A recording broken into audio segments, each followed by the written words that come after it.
Hey guys, it's Yvette, and I am sitting in my backyard. Jim is on another conference call, so I thought instead of sitting inside in some boring spot, I would come out here and maybe we could hear the birds chirping. And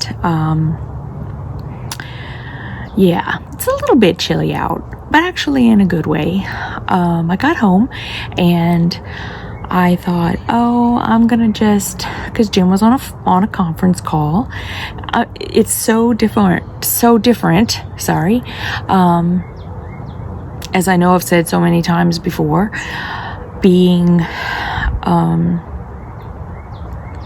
in the house and he's here like all the time, which was not how it was before everything started. He would travel a bit and he would be out of the house until like 7:30, 8 o'clock every night. So I would have plenty of time to come home, make the videos that I need to make. And, neither one of us would get in each other's way. And now it's kind of an odd thing to say. It's not like he's in my way. It's not like I'm in his way. It's, everything is just different. We kind of want the same spot, and it just makes it different. And we're still kind of struggling with it. It's funny because he was able to go back to work this week, like go back into his office. And in his office, they are being assigned days that they can go into the office because they don't want the whole staff in the office at the same time. So his days were going to be Monday and Tuesday. I think that's what he said. And so then he started reading all the rules, and some of the rules were, if he decides that he is going to go to the office, then he has to wear his mask all day, whether he's on conference calls or not.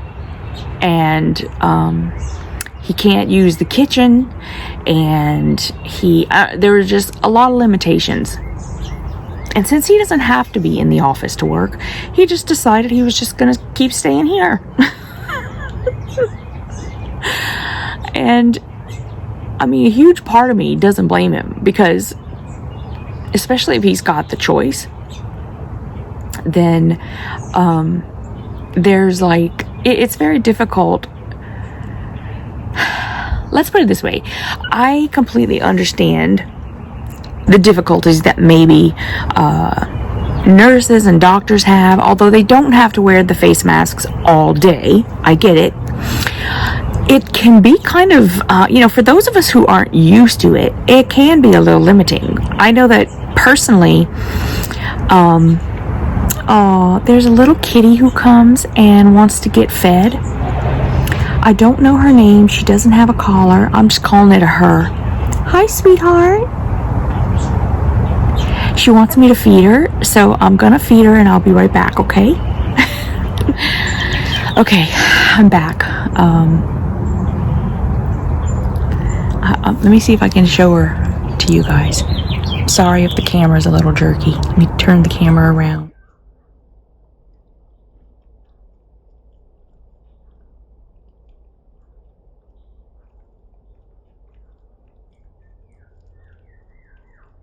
I'm just calling her a she.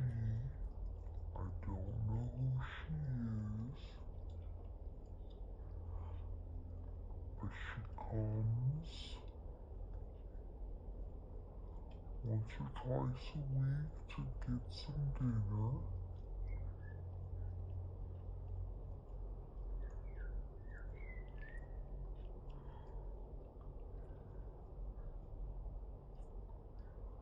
Let's scout in the window. Oh, look, Jellybean's on the right.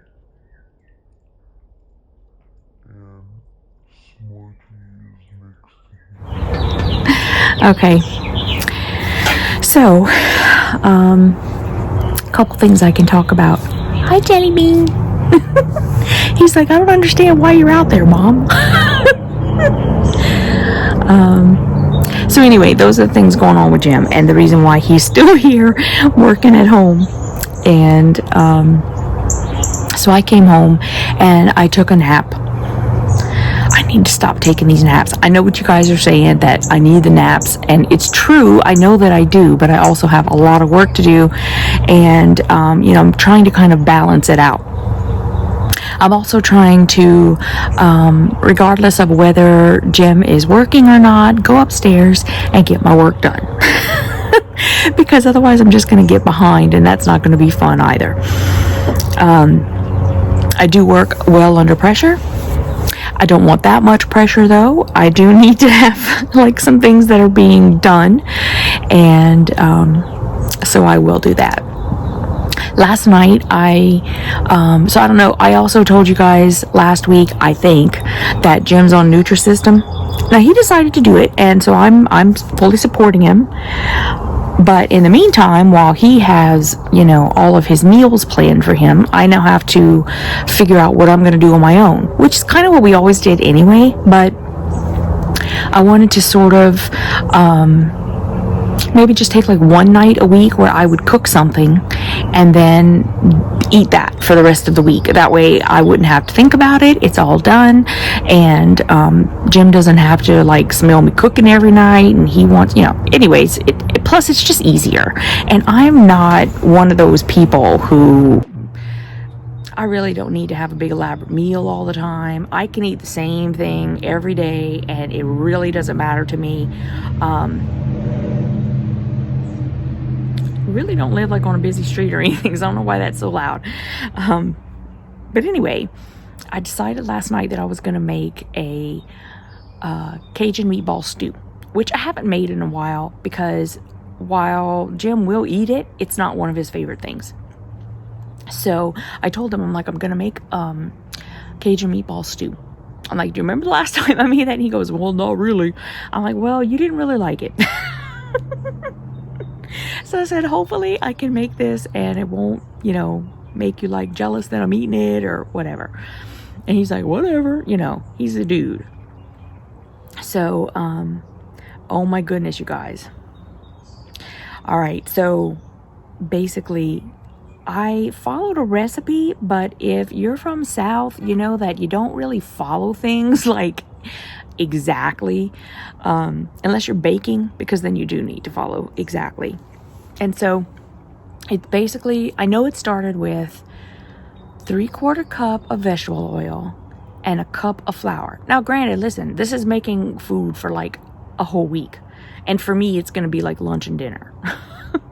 So, she ate that whole bowl. You guys saw that?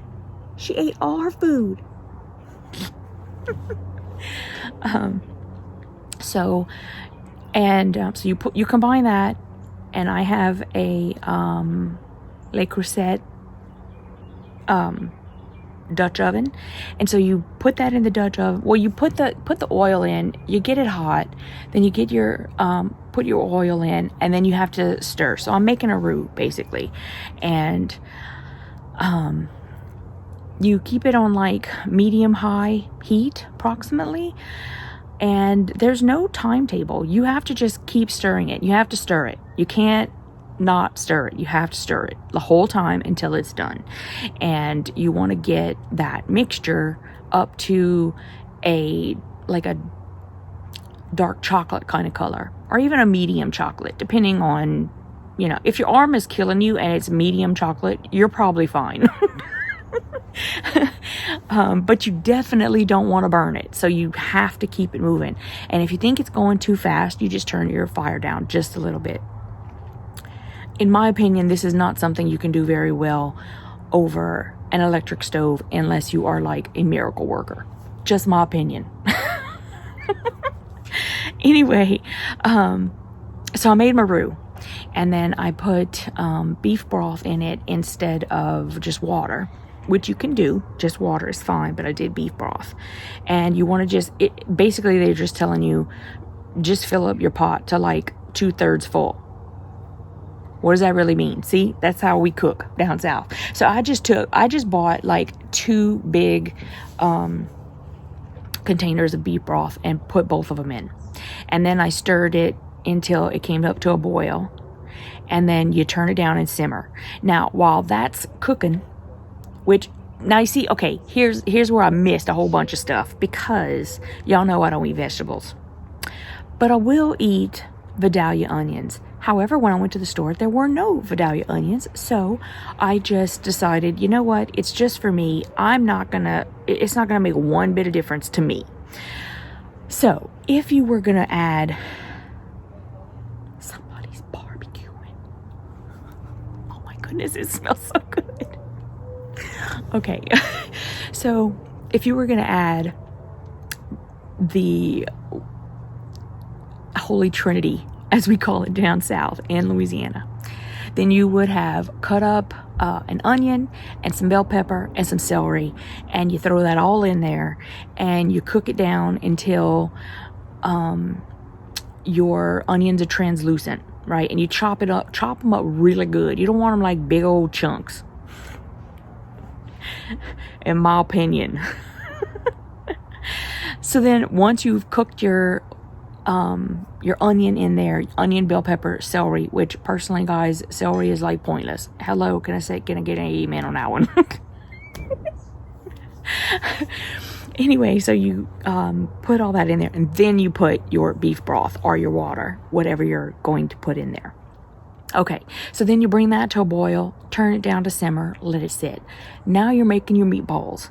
You're gonna have her recipe was like 2 pounds of ground beef, but I get like this meatball mix, and so it's got like this a whole bunch of different things like in a mix. So I got 2 pounds of that, and then you like beat up a couple of eggs and you pour that in. And then she uses breadcrumbs. I don't do breadcrumbs. I hate breadcrumbs for everything. I hate it. So what I do is I take a couple pieces of nice fluffy bread and I break them into little bitty pieces. I just stand there and I'm listening to my Audible books on tape and I break up bread. That's what I do. It doesn't have to be totally little bitty either, because it'll get all soaked up and smushed into your meatball anyway. And once I have them all broken down, I pour some milk over it. I don't know how much, don't ask me, whatever soaks into the bread. And then I take all of that and I put that in the mixture with the meat and the eggs, the ground beef and the eggs, whatever you're using, and then the bread mixture. And then I put some Tony Chachery in it, because that's what we do down south. We like our Tony Chachery. If you don't have Tony Chachery and you don't know what I'm talking about, it's basically like, you know, a whole mixture of seasonings like salt, pepper, cayenne, garlic, onion, whatever. However you would like to make your meatballs.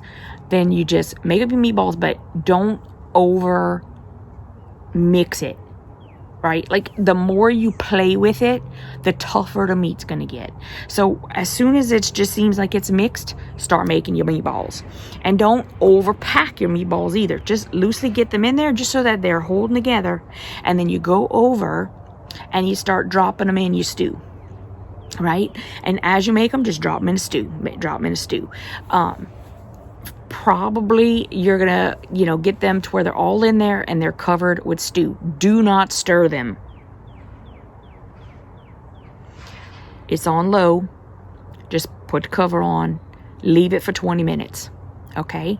And then come back, and if your meatballs are not done yet, just give them a good stir. Make sure they're getting pushed down into your stew, and then let them cook for another like 10-15 minutes. And then come back and you're probably ready to eat. Now, hopefully during all of this, since I forgot to tell you, you were making a big old batch of sticky rice. Now, I like sticky rice.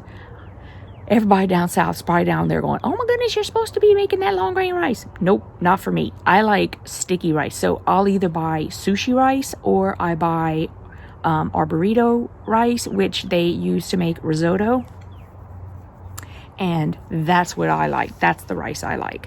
And so then you just put some rice in a bowl, and then take a big old soup spoon, and you want to like find you 2 or 3 meatballs, and then pour it over like you're making a gumbo. Y'all, I would have married myself. I'm telling you. It was so good last night. In fact, right now, making this video, I am salivating because I know that as soon as I'm done, I'm making me a big old bowl of meatball stew. And then I'm gonna put on my PJs and I'm gonna sit down in front of my computer for the rest of the night and work on piecing it real. So if you guys are part of Piecing It Real, there is a little surprise for y'all that I did post yesterday, but I had sent you so many emails over the weekend that I didn't want to send you another one. So there is a nice little surprise. You guys were asking me for a certain tutorial and it is posted. So I'll probably put together a quick little email just to pop over to y'all that's just going to have a couple of words and a link. And you can go and check it out. And I hope that you like it.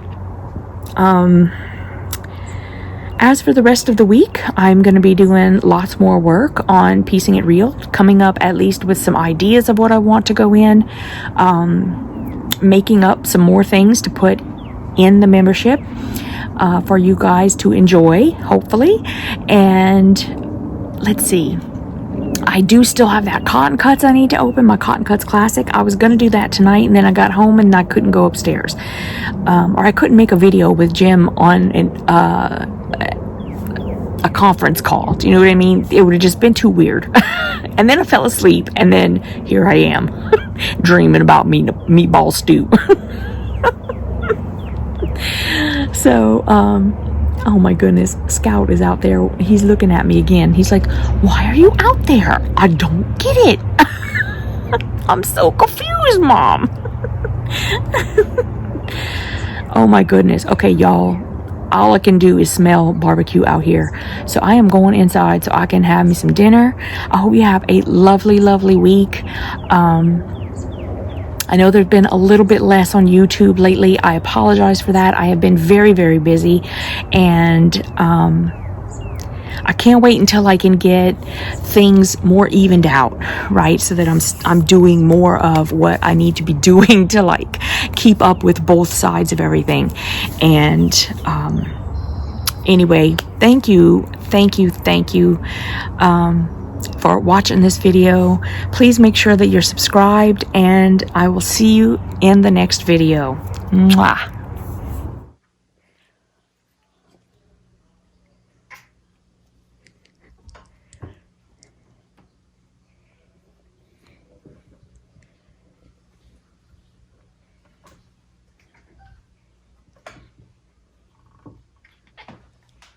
Scout, you talking to the bird?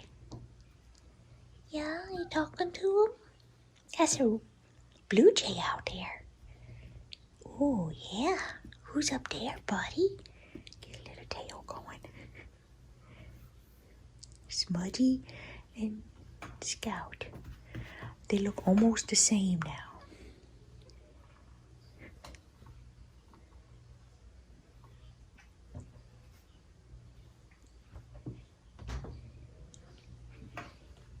Who's out there, Scout? Who is it?